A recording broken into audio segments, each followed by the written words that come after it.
Será que é possível animar One Punch Man em apenas 24 horas? Pois é, eu me desafiei e neste vídeo vou te mostrar cada passo dessa loucura, desde a primeira ideia até o resultado final. E antes de qualquer traço, eu precisava decidir qual cena do mangá iria animar. Não queria algo simples, eu queria algo épico. Então, fui folheando capítulos aleatórios de One Punch Man, até que, de repente, dei de cara com um momento que é simplesmente absurdo. O capítulo 168, onde o Saitama solta um espirro, que abre um buraco em Júpiter. Era impossível não escolher essa cena. Com a decisão tomada, parti para o storyboard. A missão aqui era transformar todas as ideias em um esboço visual, aquela base que guia toda a animação. E como o tempo era curtíssimo, não dava para enrolar. Comecei desenhando o movimento do soco do Garou, enquanto o Saitama, com aquela expressão calma, olha para baixo. Na sequência, rabisquei a cena dele bloqueando o golpe, até chegar no momento em que ele se prepara para espirrar. Depois, o Garou tentando desviar, e logo em seguida, o espirro devastador, que atravessa o planeta como se fosse manteiga. Finalizei o storyboard com um rascunho de Júpiter sendo atingido, ainda todo bagunçado e bruto, mas já com a essência da cena. E é a partir daqui que as coisas começam a ficar realmente intensas, porque transformar esses rabiscos em uma animação de verdade em apenas 24 horas é uma corrida contra o tempo. Agora sim, começar a animação de verdade. Parti direto para a primeira cena, começando pelo Saitama. Como era apenas um quadro estático, sem muita ação, deu para adiantar rápido. Em seguida, passei para a animação do soco do Garou. Primeiro, desenhei ele se preparando à distância, depois aproximando rapidamente, até chegar no quadro final, onde ele desfere o golpe com toda a força. Com a movimentação pronta, fui para as cores. Optei por cores sólidas e básicas, sem sombras, não por falta de vontade, mas porque o tempo era extremamente curto. Assim, finalizei a cena 1. Na cena 2, o processo foi mais simples, mas não menos importante. Mantive o Saitama parado, olhando para baixo, e trabalhei as mãos dele e do Garou em camadas separadas, para facilitar o movimento. Criei um quadro para a mão do Saitama, com um leve desfoque, para dar aquela sensação de velocidade, e fiz o mesmo com a mão do Garou. Por último, adicionei o cabeça de pirulito segurando a mão do Garou, completando o momento. Com todos os quadros prontos, fui para a pintura. Comecei colorindo o Saitama, depois as mãos de ambos. E assim, finalizei a cena 2. Mais um passo na corrida contra o relógio, para concluir essa animação. Na terceira cena, é o momento que o Saitama começa a preparar o espirro. Comecei desenhando a mão dos dois personagens, já que ficam estáticas. Depois, parti para os quadros do Saitama, fazendo um movimento sutil de cabeça, quase como uma transição, antes de iniciar a animação da boca se mexendo. O Garou não exigiu muita complexidade. Aqui, apenas desenhei a cabeça de jaca dele próxima à câmera, para compor a cena. Finalizada a parte do desenho, fui para as cores. Comecei pelo Saitama, aplicando quadro a quadro. Depois, colorei as mãos, processo simples. E por último, finalizei com o Garou.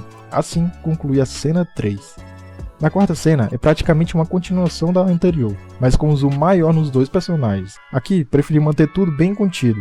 Desenhei apenas a cabeça do Saitama, parada, e deixei a boca em uma camada separada para facilitar a animação. O Garou permaneceu totalmente estático, apenas desenhando, sem nenhuma movimentação. Na pintura, comecei pelo Garou, depois passei para o Saitama, aplicando as cores da pele e da boca. Cena rápida e direta, finalizando assim a cena 4. Na quinta cena, temos a parte que o Garou desvia do espirro, e o desafio principal foi acertar o design dele, para que ficasse visualmente legal. Animei primeiro a reação dele, como se estivesse se assustando, para então fazer um movimento de desvio. A pintura veio logo em seguida, aplicando tanto as cores da parte que aparece a armadura, quanto a do rosto, que, curiosamente, são as mesmas cores do Saitama, já que se trata do rosto dele. Com isso, encerrei a cena 5. A sexta cena, não cheguei a fazer uma animação completa, apenas um quadro estático do Saitama e do Garou, pois o efeito do espirro seria adicionado na finalização. Segui para as cores de forma rápida. O mesmo aconteceu na cena 7, desenhei os dois parados e deixei a animação apenas para partes dos cenários. Assim, concluí todas as cenas de personagens, restando apenas o trabalho final de cenários para fechar a animação. Na etapa de pintura dos cenários, também precisei simplificar bastante, para conseguir entregar no prazo. Comecei pelo cenário da primeira cena, aplicando cores sólidas no chão e em seguida usando um pincel mais macio para dar volume. Adicionei também uma textura com baixa opacidade para enriquecer a superfície e no fundo desenhei Júpiter para compor a cena. Criei pedras em duas camadas, as maiores posicionadas mais próximas e as menores ao fundo.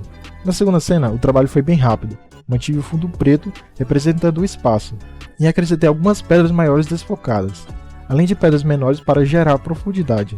Na cena seguinte, repeti o processo do chão com cores sólidas, texturas e pedras de tamanhos variados. Na outra parte, para economizar tempo, reutilizei pedras da cena anterior e adicionei um leve desfoque na cabeça do Garou, movimentando-a para a direita enquanto a do Saitama se movia para a esquerda, simulando um movimento de câmera. Na cena que aparece apenas o Garou, coloquei Júpiter no fundo, com cores sólidas e tentei reproduzir as ondas características do planeta usando um pincel específico, seguindo do chão, no mesmo estilo das cenas anteriores, com pedras grandes e pequenas se movendo em velocidades diferentes para dar dinâmica. Chegando na parte do espirro, comecei colorindo o chão, aplicando texturas e criando sombras dos dois personagens. O efeito do espirro foi feito em uma cor sólida, em baixa opacidade, variando sua intensidade até o final. Ao redor, adicionei efeitos de vento, linhas pretas para dar sensação de velocidade e pedras desfocadas para aumentar a noção do ambiente.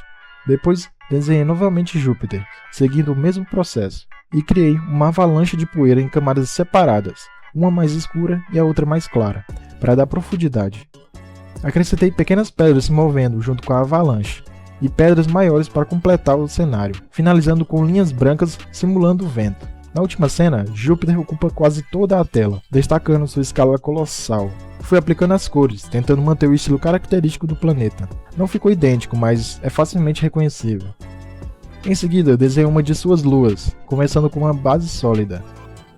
Depois, acrescentando volume e textura para deixá-la mais realista.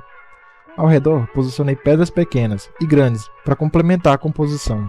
Para a parte final, mostrei Júpiter sendo atingido, criando vários quadros com o impacto aumentando gradualmente. Com toda a animação pronta, só restava levar tudo para o Sony Vegas e editar. Ajustei a temporalização de alguns quadros, adicionei zooms estratégicos e efeitos sonoros para dar mais peso às ações. Na parte do espirro, incluí câmera shake para reforçar o impacto, e utilizei um efeito de inversão de cores para simular um Impact Frames. Finalizei com alguns brilhos para deixar o resultado mais intenso e cinematográfico. Assim, concluí toda a animação. E depois de 24 horas intensas, finalmente estava pronto. Mas antes de eu mostrar o resultado final, já aproveita para se inscrever no canal, deixar o like e comentar aqui embaixo o que você achou dessa animação. Quero saber também se vocês querem que eu traga mais desafios insanos de animar em 24 horas. Então é isso, obrigado por assistir até aqui, e agora fique com o resultado final.